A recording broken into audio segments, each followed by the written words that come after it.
പിന്നെ ഫഹദേ, ഞാനൊരു കാര്യം പറഞ്ഞു. ഷാബാസ് ഞാൻ കൊല്ലുന്നു. അത് ഞാൻ പറഞ്ഞു അവന്റെ കണ്ണൊന്ന് പോയോ കിട്ടോ? ഈ കണ്ണൊന്നും ഇല്ലോ. കൂട്ടത്തില് മരിച്ചു കഴിഞ്ഞാലും വലിയ വിഷയം കേസെടുക്കുമല്ലോ പോലീസ്. കേസ് ഉണ്ടാവില്ല, കേസ് തള്ളി പോകും. കാരണം ഒരേ ഇങ്ങോട്ട് വന്നത്. ഈ കേട്ട ഡയലോഗുകളെ തല്ലുമാല സിനിമയിലുള്ള ഡയലോഗുകളൊന്നുമല്ല. ഒരു കുട്ടിയുടെ മരണത്തിലേക്ക് വഴി നടത്തിയ കൗമാരക്കാർക്കിടയിലുണ്ടായ ഒരു കൊലപാതക പ്ലാനിങ്ങിൻ്റെയും അതിൻ്റെ ആഘോഷത്തിൻ്റെയും ഡയലോഗുകളാണ്. തീർച്ചയായിട്ടും എന്തുകൊണ്ട് കൗമാരപ്രായത്തിൽപ്പെട്ടവരുടെ മസ്തിഷ്കം ഇതുകൂടെ അഗ്രസീവ് ആകുന്നു? എന്താണ് അവരെ ഇതിന് പ്രേരിപ്പിക്കുന്നത്? നിസ്സാരമായ ചില കാര്യങ്ങൾക്ക് പോലും കൗമാരക്കാർക്കിടയിൽ ഈ അക്രമവാസന എന്തുകൊണ്ട് അരങ്ങേറുന്നു എന്നതിനെക്കുറിച്ച്, അവരുടെ മസ്തിഷ്കത്തിൻ്റെ ഡെവലപ്മെൻറ്റിനെക്കുറിച്ചും നമ്മൾ ശരിക്കും അറിഞ്ഞിട്ടില്ലെങ്കിൽ, കൗമാരക്കാരെ ഇതിനെക്കുറിച്ച് ബോധവാന്മാരാക്കിയിട്ടില്ലെങ്കിൽ ഒരുപക്ഷെ വലിയ അപകടങ്ങൾ ഇനിയും നമുക്കിടയിൽ ഉണ്ടാകാൻ സാധ്യതയുണ്ട്. അതിനുള്ള സാഹചര്യങ്ങൾ ഒരുപാട് വർദ്ധിച്ചു വരികയാണ്. മനസ്സിലായില്ല? അഗ്രസീവ്നെസ് നിലനിർത്താൻ വേണ്ടിയിട്ടുള്ള എല്ലാ സാഹചര്യങ്ങളും നമ്മുടെ സമൂഹത്തിൽ വർദ്ധിച്ചു വരികയാണ്. ഇത്തരമൊരു ഘട്ടത്തിലാണ് ഇതിനെക്കുറിച്ചുള്ളൊരു അറിവ് അനിവാര്യമാണ് എന്നെനിക്ക് തോന്നിയത്. ഇപ്പം നമ്മൾ കാണുന്നത് രണ്ട് മസ്തിഷ്കത്തിൻ്റെ ചിത്രങ്ങളാണ്. ഒന്ന് കൗമാരക്കാരുടെ മസ്തിഷ്കവും രണ്ട് മുതിർന്നവരുടെ മസ്തിഷ്കവും. ഇപ്പോൾ കാണുന്ന പ്രീ ഫ്രണ്ടൽ കോർട്ടക്സ് എന്ന് പറയുന്ന മസ്തിഷ്കത്തിൻ്റെ ഭാഗമാണ്. ശ്രദ്ധിച്ചോ? ഇത് കൗമാരക്കാരിൽ ഇനിയും പൂർണ്ണമായും ഡെവലപ്ഡ് അല്ല എന്നുള്ളതാണ്. 18 വയസ്സ് കഴിയണത് പൂർണ്ണമായി ഡെവലപ്ഡ് ആവണേ. മനുഷ്യനെ യുക്തമായി ചിന്തിക്കാൻ ശേഷിക്കുന്ന മസ്തിഷ്കത്തിൻ്റെ ഭാഗമാണ് ഈ പ്രീ ഫ്രണ്ടൽ കോർട്ടക്സ്. ലോജിക്കായിട്ട് തീരുമാനങ്ങൾ എടുക്കുക, അതിൻ്റെ കോൺസിക്വൻസ് ചിന്തിക്കുക. ഇപ്പോൾ ഒരു അക്രമം നടന്നു, ഇത് കഴിഞ്ഞാലുണ്ടാകുന്ന നിയമാവസ്ഥകളൊക്കെ ചിന്തിക്കണമെങ്കിൽ ഇവരെ പ്രീ ഫ്രണ്ടൽ കോർട്ടക്സ് ഡെവലപ്ഡ് ആവണം. മനസ്സിലായില്ലേ? അതാണ് മനുഷ്യൻ പൂർണ്ണതയിലെത്തുന്നതും ആ പ്രീ ഫ്രണ്ടൽ കോർട്ടക്സ് ഡെവലപ്പാകുമ്പോഴാണ്. ശരിയെന്ത് തെറ്റെന്ത് എന്ന് വേർതിരിച്ചെടുക്കാൻ പറ്റുന്നത് ഈ പ്രീ ഫ്രണ്ടൽ കോർട്ടക്സ് പൂർണ്ണമായി ഡെവലപ്ഡ് ആകുമ്പോഴാണ്. എന്നാൽ ഈ കൗമാരക്കാരിൽ വളരെ ആക്റ്റീവായി നിൽക്കുന്നൊരു ബ്രെയിൻ്റെ ഭാഗമുണ്ട്. അതേതാണെന്ന് മനസ്സിലായോ? നിങ്ങൾ ചിത്രത്തിൽ കാണാതെ അമിഗ്ഡാല എന്ന് പറയും. മിഡ് ബ്രെയിനിലാണത് കാണുന്നത്. ഇത് എമോഷൻ്റെ സെൻറ്ററാണ്. ഇത് കൗമാരക്കാരിൽ വളരെ ആക്റ്റീവാണ്. ലോജിക്കായി ചിന്തിക്കാനുള്ള മനസ്സ് അധികം ആക്റ്റീവ് അല്ലെങ്കിൽ ഇത് വളരെ ആക്റ്റീവാണ്. ഇത് ഡോമിനേറ്റ് ചെയ്യാണ്. മനസ്സിലായില്ലേ? മനുഷ്യനെ ഒരാളെ കുത്തിക്കൊല്ലാനും ആക്രമിക്കാനും ദേഷ്യം പിടിക്കാനും പ്രേരിപ്പിക്കുന്ന ബ്രെയിനിൻ്റെ ഭാഗമാണ് ഈ മിഡ് ബ്രെയിനിലെ അമിഗ്ഡാല. പ്രത്യേകിച്ച് അമിഗ്ഡാല എന്ന് പറഞ്ഞു കഴിഞ്ഞാൽ, ഇപ്പോൾ ഒരാളോട് നിങ്ങൾക്ക് ദേഷ്യം വരിക, അമിഗ്ഡാല ഒരു ബെല്ലടിച്ച് തരും, ഇടിച്ച് തിരിച്ച് കൊടുക്കട എന്ന് പറഞ്ഞു തരും. നമ്മുടെ പ്രീ ഫ്രണ്ടൽ കോർട്ടക്സ് അതിന് മുമ്പിലേക്ക് കടന്നു വരും. മോനെ ചെയ്യണ്ട, ക്ഷമിച്ച് നിന്നോ, അല്ലെങ്കിൽ നിനക്ക് പണി കിട്ടുവടാ, നിൻ്റെ ജീവിതം കുളമാവുമെടാ, നിൻ്റെ ഭാവി തുലയുമെടാ എന്ന് പ്രീ ഫ്രണ്ടൽ കോർട്ടക്സ് പറഞ്ഞു തരും. കൗമാരക്കാർക്ക് എന്താവും? ഈ വാണിംഗ് ബെല്ലടിക്കുന്ന അമിഗ്ഡാല പിടിച്ച് കൊട്ടട, നിൻ്റെ ചങ്ങായിനെ വിളിക്കട, നമുക്കങ്ങോട്ട് കൊടുക്കാൻ തിരിച്ച് വരാൻ പറ എല്ലാ ചങ്ങായിമാരോടൊന്നും പറയുമ്പോഴേക്ക് ഇവിടെ നിന്ന് അവരെ തലച്ചോറിലെ അവരെ നിയന്ത്രിക്കുന്ന ശക്തി ഇനിയും പൂർണ്ണമായി ഡെവലപ്ഡ് അല്ല എന്നുള്ളതാണ്.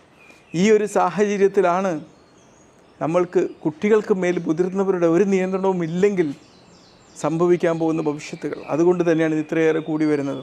കാരണം പ്രീ ഫ്രണ്ടൽ കോർട്ടക്സ് ഡെവലപ്ഡ് ആയിട്ടുള്ള, യുക്തമായി ചിന്തിക്കാൻ പറ്റുന്ന ഡെവലപ്ഡ് ആയിട്ടുള്ള രക്ഷിതാക്കൾക്കും അധ്യാപകർക്കും ഇവരുടെ ഈ ബ്രെയിനിൻ്റെ ഈ ഒരു അവസ്ഥ, അവരുടെ ബ്രെയിനിൻ്റെ പോരായ്മകൾ മനസ്സിലാക്കിക്കൊണ്ട് ഇത് ഫില്ല് ചെയ്യാൻ നമുക്ക് കാരണമാവേണ്ടതുണ്ട്, നമുക്ക് സാധിക്കേണ്ടതുണ്ട്. മനസ്സിലായില്ലേ? അതുപോലെ തന്നെ കൗമാരക്കാർ പ്രത്യേകിച്ച് മനസ്സിലാക്കേണ്ടതുണ്ട്, ഞങ്ങൾക്ക് ലോജിക്കായിട്ട് ഡിസിഷൻ എടുക്കാനുള്ള ശേഷി ഇനിയും ഡെവലപ്ഡ് അല്ല. അതുകൊണ്ട് ഇൻസ്റ്റൻ്റായിട്ടൊരു തീരുമാനം എടുക്കുന്നതിന് പകരം കുറച്ചുകൂടി ചിന്തിച്ചിട്ട് തീരുമാനം എടുക്കണം എന്നുള്ളതും ആ സമയത്ത് കുട്ടികളും മനസ്സിലാക്കി കഴിഞ്ഞാൽ അവർക്കും ഇതിൽ നിന്ന് ഒരുപാട് തർക്കങ്ങൾ കുട്ടികൾ തന്നെ ഒഴിവാക്കുന്നുണ്ടല്ലോ, അവർക്കും ഇതിൽ നിന്ന് ഒഴിഞ്ഞു മാറാൻ പറ്റും. തീരെ ഡെവലപ്ഡ് അല്ലാത്തല്ലോ പ്രീ ഫ്രണ്ടൽ കോർട്ടക്സ്, കുറച്ചൊക്കെ ഡെവലപ്ഡ് ആണല്ലോ. അപ്പോൾ അതിന് യുക്തമായിട്ട് ബോധപൂർവം അവർ തന്നെ തീരുമാനിക്കണം ഞങ്ങൾക്ക് ഈ പോരായ്മയുണ്ട് എന്നുള്ളത്. എന്നാലേ അവർക്കത് കൺട്രോൾ ചെയ്യാൻ പറ്റുള്ളൂ. കൗമാരപ്രായത്തിൽ ഈ അക്രമാസക്തി കാരണമാവുന്ന പല ഫാക്ടറുകളുണ്ട്. ഒന്ന് വീട് തന്നെ. ഇപ്പം അച്ഛനും അമ്മയും എപ്പോഴും ഇങ്ങനെ തർക്കിച്ചു കൊണ്ടിരിക്കുക. കൗമാരക്കാർ ഇത് നേരെ തലച്ചോറിലേക്ക് കണ്ട് ബ്ലൂ പ്രിൻ്റ് എടുത്ത് വെക്കും.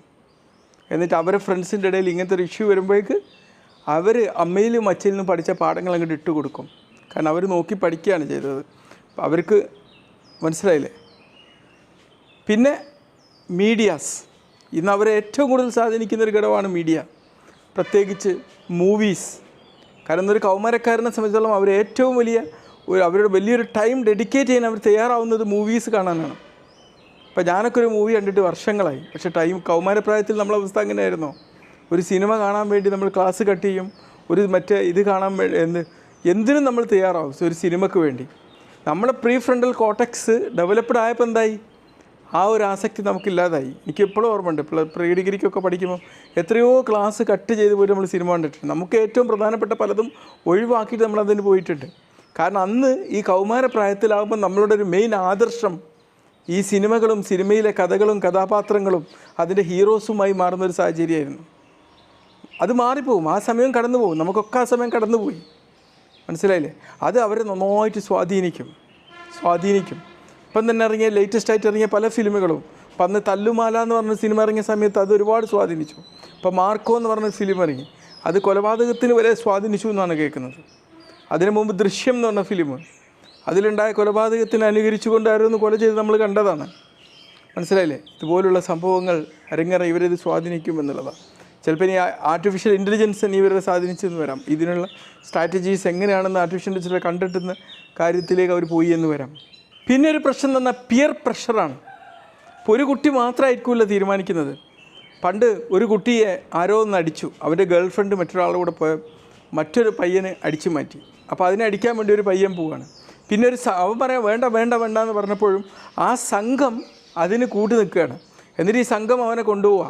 പിയർ പ്രഷർ, സമ്മർദ്ദങ്ങൾ, ഞങ്ങൾ ഹീറോ ആണ്, ഞങ്ങൾ തോറ്റു കൊടുക്കാൻ തയ്യാറല്ല എന്നുള്ള ഈ അമിഗ്ഡാലയുടെ മെസ്സേജ്, ഇതെല്ലാം കൗമാരക്കാരെ ഈ അഗ്രസീവായിട്ട് പെരുമാറാൻ വേണ്ടി പ്രേരിപ്പിക്കുന്നു എന്നുള്ളതാണ്. പിന്നെ കോപം നിയന്ത്രിക്കാൻ കഴിയാത്തൊരവസ്ഥ. ഞാൻ പറഞ്ഞല്ലോ, കൗമാരപ്രായത്തിൽ അതിന് സാധ്യമല്ല, വളരെ ഡിഫിക്കൽട്ടാണ് നിയന്ത്രിക്കാൻ.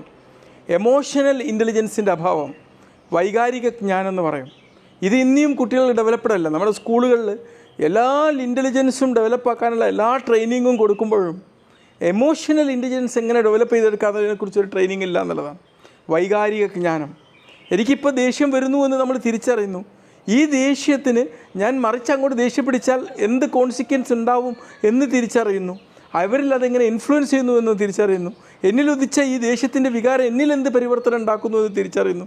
കാരണം ഈ ദേഷ്യമാണല്ലോ നമ്മൾ ഒരുപാട് ഹോർമോൺ ചേഞ്ചസ് ഉണ്ടാക്കുകയും അത് നമ്മളിൽ ഒരുപാട് പ്രശ്നങ്ങൾ ഉണ്ടാക്കുന്നുണ്ട്, ഒരുപാട് ആരോഗ്യ പ്രശ്നങ്ങൾ ഉണ്ടാക്കുന്നുണ്ട്, ഇമ്മ്യൂണിറ്റി തകർത്ത് കളയുന്നുണ്ട്. ഇതെല്ലാം തിരിച്ചറിഞ്ഞിട്ട് ഈ എമോഷൻ റെഗുലേറ്റ് ചെയ്യാൻ നമുക്ക് സാധ്യമാക്കുന്ന ഒരു ബുദ്ധിശക്തിയാണ് എമോഷണൽ ഇൻ്റലിജൻസ് എന്നുള്ളത്. ഇതും കൗമാരക്കാരിൽ അതിനനുസരിച്ചുള്ളൊരു ട്രെയിനിങ് ഇനിയും കിട്ടുന്നില്ല എന്നുള്ളതാണ്. പിന്നെ ഒരുപാട് കണ്ടക്ട് ഡിസോർഡർ, സ്വഭാവത്തിലെ ഡിസോർഡർ, ADHD, അങ്ങനത്തെ ചില പ്രശ്നങ്ങൾ കൊണ്ടും ഇതുപോലെ അഗ്രഷൻ ഉണ്ടാവാം. എങ്ങനെ കുട്ടികളിലെ അക്രമാസക്തി നമുക്ക് നിയന്ത്രിക്കാൻ പറ്റും? തീർച്ചയായിട്ടും ഇവരുടെ അക്രമാസക്തി സ്വഭാവങ്ങൾ നിയന്ത്രിക്കപ്പെടേണ്ട സ്കൂളുകളിൽ നിന്നും വീടുകളിൽ നിന്നുമാണ്. ഒന്നും അക്രമാസക്തമായിട്ടുള്ള ഒരു അപ്രോച്ച് കുടുംബങ്ങളിൽ ഉണ്ടാവരുത്.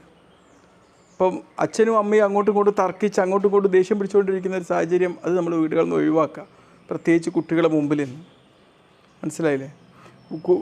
അക്രമാസക്ത സ്വഭാവമുള്ള കുട്ടികളെ നേരത്തെ തിരിച്ചറിഞ്ഞ് അവർക്കതിനനുസരിച്ചുള്ള കൗൺസിലിങ്ങും അവർക്കതിനനുസരിച്ചുള്ള ഈ എമോഷണൽ ഇൻ്റലിജൻസ് ട്രെയിനിങ്ങും കൊടുക്കാൻ വേണ്ടി തയ്യാറാവണം. പിന്നെ സ്നേഹസമ്പന്നമായിട്ടുള്ളൊരു കുടുംബാന്തരീക്ഷം ക്രിയേറ്റ് ചെയ്യാൻ നമ്മൾ ശ്രമിക്കണം. പിന്നെ കൗൺസിലിങ്ങുകൾ, ഞാൻ പറഞ്ഞില്ല, ഇതുപോലത്തെ കാര്യങ്ങൾ, സ്കൂൾ കൗൺസിലിങ്, ഇതിലൊക്കെ ചെയ്തിട്ട് കുട്ടികൾക്ക് യഥാർത്ഥ രീതിയിൽ ഇതുകൊണ്ടുണ്ടാകുന്ന കോൺസിക്വൻസും നിങ്ങളുടെ മസ്തിഷ്കത്തിൻ്റെ പോരായ്മകളും ഒക്കെ പറഞ്ഞു കൊടുത്തു കഴിഞ്ഞാൽ തീർച്ചയായിട്ടും കുട്ടികൾക്ക് അതിന് പിന്തിരിയാൻ പറ്റും. തീർച്ചയായിട്ടും അക്രമാസക്തി എന്ന് പറയുന്നത് ഒരു കുട്ടികളിൽ ഒതുങ്ങുന്ന ഒരു കാര്യമല്ല, അതൊരു സമൂഹത്തെ മുഴുവനും ബാധിക്കുന്ന പ്രശ്നമാണ്. ഇപ്പോൾ ഈ അക്രമാസക്തമായ ആ ഒരു സിറ്റുവേഷനിൽ ഒന്ന് ആലോചിച്ച് നോക്ക്. ഇന്ന് ഒരുപാട് ഫാമിലികൾ അതുകൊണ്ട് സഫർ ചെയ്യുകയാണ്. ഒരുപാട് ഫാമിലികൾ അതിൻ്റെ പേരിൽ ദുഃഖിക്കുകയാണ്, ഖേദിക്കുകയാണ്. ആ കുട്ടികളും ഈ അക്രമാസക്തമായ കുട്ടികളും ഇന്ന് കെയർ ഹോമിലേക്ക് പോകുമ്പം അവരും അതിൻ്റെ പേരിൽ ഖേദിക്കുകയാണ്. തീർച്ചയായിട്ടും ഇനിയും അക്രമാസക്തമായിട്ടുള്ള ഇതുപോലുള്ള അവസ്ഥകൾ ഇല്ലാതിരിക്കാൻ വേണ്ടിയുള്ള ശക്തമായിട്ടുള്ള ബോധവൽക്കരണത്തിന്, ശക്തമായിട്ടുള്ള മറ്റു കാര്യങ്ങൾക്കും വേണ്ടി നമ്മൾ തയ്യാറാവണം. എമോഷണൽ ഇൻ്റലിജൻസ് ട്രെയിനിങ്ങാണ് ഏറ്റവും കൂടുതൽ കൊടുക്കേണ്ടത്. അതിനും തയ്യാറാവണം. എന്തെങ്കിലും സംശയങ്ങളൊക്കെ ഉണ്ടെങ്കിൽ കമൻറ്റ് ബോക്സിലൂടെ പറഞ്ഞറിയിക്കുക. നമുക്കതിനെക്കുറിച്ച് വീണ്ടും ചർച്ച ചെയ്യാവുന്നതാണ്. ബൈ.